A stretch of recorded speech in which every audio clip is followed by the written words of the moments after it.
Kebakaran ini melanda sebuah rumah di Kelurahan Keteguhan, Kecamatan Teluk Betung Timur, Bandar Lampung pada Senin siang. Api cepat berkobar karena banyak bahan-bahan yang mudah terbakar seperti sofa, mebel, dan kain. Kebakaran terjadi saat rumah sedang kosong ditinggalkan pemiliknya bekerja.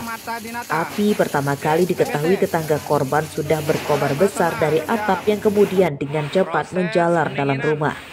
Penyebab kebakaran diduga korsleting listrik. Diduga karena korsleting listrik. Jadi aliran listrik masih mengalir yang membakar kayu-kayu di plafon, sehingga kita laporkan juga ke PLN untuk segera memutus aliran listrik di wilayah tersebut. Personel dikerahkan Bang, dan berapa lama api bisa dipadamkan Bang? Pemadaman tadi selesai pada pukul 12.28 ya, kurang lebih 2 jam. Kita melakukan penanggulangan kebakaran, dan unit yang kita terjunkan sendiri ada 5 ya, yang menghabiskan 7 tangki air. Untuk korban jiwa sendiri kita negatif ya, tidak ada korban jiwa. Untuk penghuni rumah memang sedang berada di luar melakukan aktivitas sehari-hari. Kebakaran rumah tidak merenggut korban jiwa dan luka. Kebakaran bisa padam setelah ditangani oleh belasan petugas yang menurunkan 5 mobil damkar. Jeffrey Arifin melaporkan dari Bandar Lampung. Komandan, sedang dalam proses pemadaman. Oke, di porsi suka. Ratusan pegawai honorer di Lampung Utara Senin pagi menggelar unjuk rasa ke kantor Kejaksaan Negeri dan DPRD. Mereka memprotes adanya dugaan kecurangan dalam rekrutmen pegawai pemerintah dengan perjanjian kerja atau P3K pada akhir 2024 lalu. Dalam aksinya, massa membawa keranda mayat yang terdapat beberapa foto pejabat daerah di Lampung Utara sebagai simbol telah matinya keadilan terhadap pegawai honorer di daerah ini. Massa penuduh kecurangan rekrutmen P3K terjadi dengan adanya dugaan penggelembungan jumlah pegawai honorer dalam database. Penggelembungan data itu diduga untuk meloloskan terduga orang-orang bawaan pejabat bisa mendaftar P3K hingga lulus. Proses penerimaan pengangkatan tes P3K yang telah lalu di tahun 2024. Yang pertama, kami meminta atau mempertanyakan kenapa bisa jumlah sebesar itu dan kenapa yang ikut tes sudah jelas aturan anak THK 2 atau non ASN yang dibayarkan oleh anggaran APBD dan bekerja secara terus-menerus, tapi kenyataannya itu menyimpang dari situ. Turuhan 5.000 sekian ya, yang seharusnya tidak segitu karena terjadi tidak mengikuti aturan di tahun 2022, terjadilah jumlahnya segitu 468. Oh, berarti itu yang dapat SK dari Bupati ya? SK Bupati dan dibayarkan oleh APBD daerah. Kepada teman perwakilan tadi yang menyampaikan ada manipulasi data terkait dengan surat pertanggungjawaban yang ditandatangani oleh pejabat unit kerja yang menyatakan bahwasan dia kerja 2 tahun berturut-turut, tapi pada kenyataannya yang bersangkutan tidak lagi bekerja di perangkat daerah ataupun unit kerja yang dimaksud. Jadi kami minta data itu secara akurat, by name dan di unit kerja mana, supaya ini kami segera tidak lanjuti.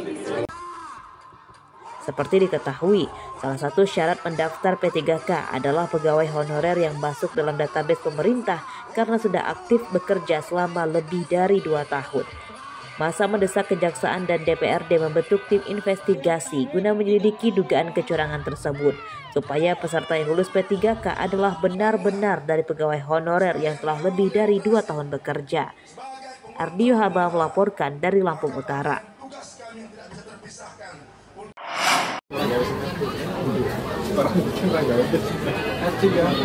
Sejumlah sekolah di Lampung pada Senin pagi mulai menerima makanan bergizi gratis dari pemerintah. Di antaranya di SMA Negeri 1 Kalirejo, Lampung Tengah yang mendapat 951 porsi. Makanan diwadahi dalam box plastik dan sebagian lagi menggunakan kotak stainless dan didistribusikan ke sekolah dengan mobil box. Makanan gratis dari pemerintah diantaranya berupa nasi putih, ayam goreng, sayur mayur, dan buah-buahan, tanpa ada minum air putih dan susu. Menurut siswa, rasa makanan pemberian pemerintah enak. Seneng pasti ya, biasanya kan kalau siang kan makannya di kantin bayar, kalau ini gratis kan. Jadi bisa irit uang irit, jajan ya? Uang jajan. Terus tadi rasa makanannya gimana, Dek? Enak, dibuat rasanya tuh masih ayamnya enak, lembut, nasinya juga ulen, terus nggak yang keras, jadi dimakan enak walaupun udah dingin. Terus tadi kenyang nggak kira-kira makannya? Kenyang banget, malah hampir nggak habis itu tadi, sayurnya banyak banget. Sayurnya banyak banget ya? Terus harapannya apa tuh untuk ke depannya? Harapannya semoga programnya tetap berjalan, terus nggak ketunda-tunda apapun itu. Pengurus sekolah tidak mengetahui kuota dan jumlah pendistribusian program ini karena hanya sebagai penerima. Kemudian melibatkan para siswa membantu menurunkan ratusan kotak nasi dari mobil box yang datang. Kami di sekolah supaya Bapak tahu bahwa kami hanya menerima barang, proses buatnya kami nggak tahu, kemudian higienisnya juga kami nggak tahu, kemudian bentuknya juga kami tidak paham. Maka oleh sebab itu kalau ditanya apa peran sekolah adalah membantu dari Badan Gizi Nasional untuk menyalurkan makanan bergizi gratis untuk anak-anak kami berjumlah 961. Berdasarkan data dari pemerintah Provinsi Lampung, pada awal pendistribusian program pemberian makanan bergizi gratis, terdapat 5 satuan kerja pelayanan pemenuhan gizi atau SPPG yang lokasinya tersebar, yakni 1 di Lampung Tengah, 2 di Pringsewu, dan 2 lagi di Kabupaten Waikana. Arsadi Saputra melaporkan dari Lampung Tengah.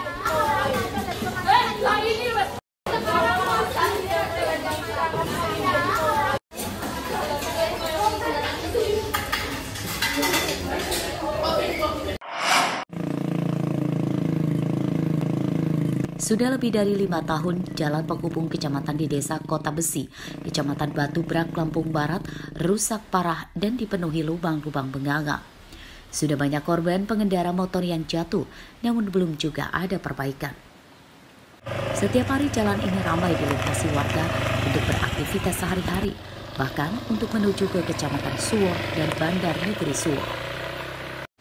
Warga dan pengendara terus berharap jalan sepanjang 3 km ini segera diperbaiki.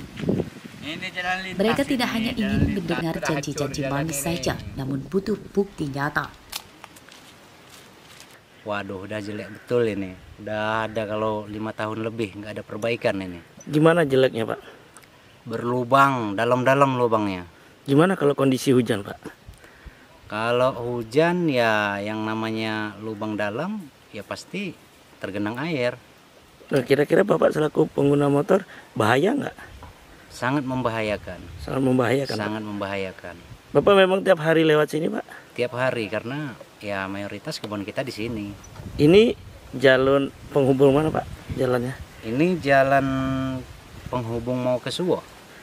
Dari Kota Besi ya? Dari Kota Besi. Oke. Jalan ini hancur ini. Sedangkan ini jalan lintas ini. Jalan lintas Suwo ini.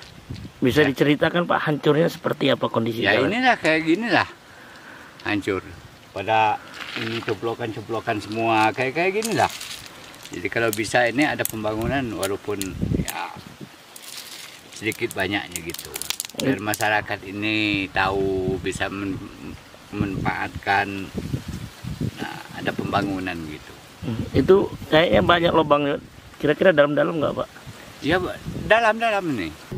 Jalan rusak menyusahkan warga. Selain menyebabkan harga bahan pokok lebih tinggi dan waktu perjalanan lebih lama, jalan rusak juga kerap menyebabkan kendaraan rusak. Rosandi melaporkan dari Lampung Barat.